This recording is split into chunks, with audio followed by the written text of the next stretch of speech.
রাজশাহীতে কলেজে ঢুকে ভাঙচুর ও শিক্ষিকাকে মারধরের ঘটনায় অভিযুক্ত বিএনপি নেতাকে বহিষ্কার করেছে দলটি। শুক্রবার বিএনপির সিনিয়র যুগ্ম মহাসচিব রুহুল কবির রিজভী স্বাক্ষরিত এক বিজ্ঞপ্তিতে এ তথ্য জানানো হয়। বিজ্ঞপ্তিতে বলা হয়, রাজশাহীর দুর্গাপুরে দাউকান্দি সরকারি বিদ্যালয় কলেজে ঢুকে ভাঙচুর ও একজন শিক্ষিকার সঙ্গে অশোভন আচরণের ঘটনা ঘটেছে।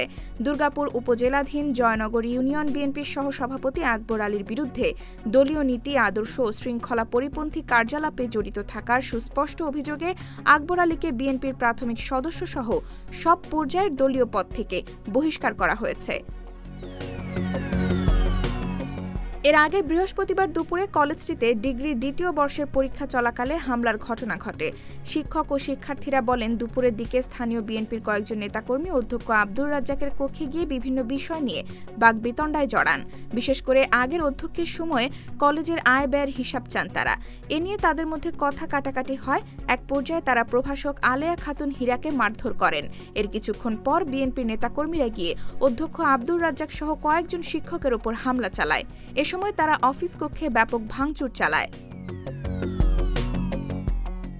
প্রভাষক আলেয়া খাতুন হীরা বলেন, বিভিন্ন সময় কলেজে এসে তারা হিসাব চাইতেন। মূলত চাঁদাই দাবি ছিল তাদের। অধ্যক্ষের পাশে থেকে প্রতিবাদ করায় আমিও হামলার শিকার হয়েছি। অধ্যক্ষ আব্দুর রাজ্জাক অভিযোগ করে জানান, 4 মাস আগে অধ্যক্ষ হিসেবে যোগ দেওয়ার পর থেকে বিএনপির বিভিন্ন গ্রুপ তার কাছে চাঁদা দাবি করে আসছিল। তিনি এসব দাবি প্রত্যাখ্যান করায় বিরোধের সূত্রপাত ঘটে।